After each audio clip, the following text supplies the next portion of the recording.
ഇന്ന് നമുക്കൊരു easy egg fried rice ഉണ്ടാക്കിയാലോ. ഇത് നല്ല ചൂട് വരുന്ന ഫ്രൈഡ് റൈസ്. അപ്പോൾ നമുക്ക് ഉണ്ടാക്കി നോക്കാം. ആദ്യം ഒരു പാത്രം വെച്ച് അതിൽ എണ്ണ വെച്ചിട്ട് നമ്മൾ വെളുത്തുള്ളി, സ്പ്രിംഗ് ഓനിയൻ്റെ ബൾബില വെള്ളഭാഗം അതും കൂടിയിട്ട് ഇത് നന്നായി വഴറ്റിയെടുത്തതിന് ശേഷം ക്യാരറ്റ്, ബീൻസ്, ക്യാപ്സിക്കം കൂടിയിട്ട് നന്നായിട്ട് വഴറ്റിയെടുക്കാം. ക്യാബേജും കൂടി കൂട്ടത്തിലിടേണ്ടതാണ്. അത് ലാസ്റ്റ് ഇടുന്നുണ്ട്, മറന്നുപോയതാണ്.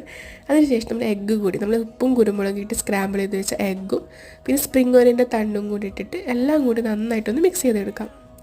ആവശ്യത്തിന് ഉപ്പ് നമ്മൾ നോക്കിയിട്ട് ഇടണം. ചോറിന് ഉപ്പ് ഇട്ടിട്ടുണ്ട്, എന്നാലും നോക്കിയിട്ടൊന്ന് ഉപ്പ് ഇടുക. പിന്നെ 2 സ്പൂൺ ടൊമാറ്റോ സോസും 2 സ്പൂൺ സോയാ സോസും കൂടി ഒഴിച്ച് നന്നായി എല്ലാം ഒന്ന് മിക്സ് ചെയ്തെടുക്കാം.